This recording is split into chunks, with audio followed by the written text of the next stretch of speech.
rajenga tukmi isnei luku bawa syame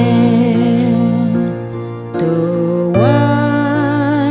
syong sabar ngatrai langam dawa hasuk badhashito kolo yai sabat ngaya don kamyame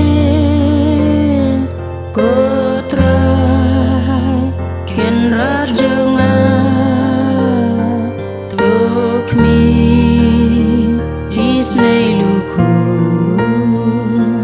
bawa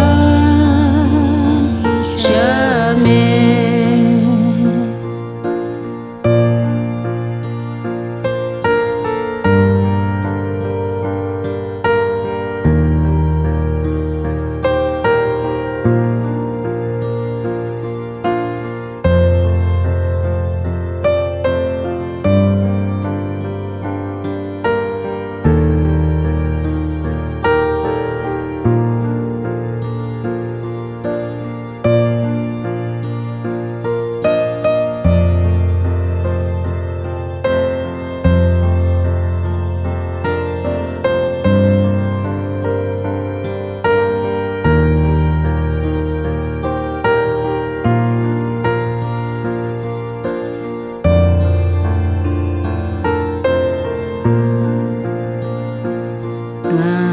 Ngatram ya mejisu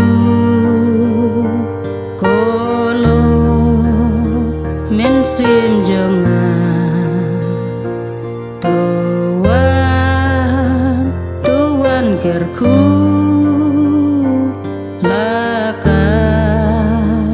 jing suwan ra ngaya don kamyame kotrai ken rajenga tukmi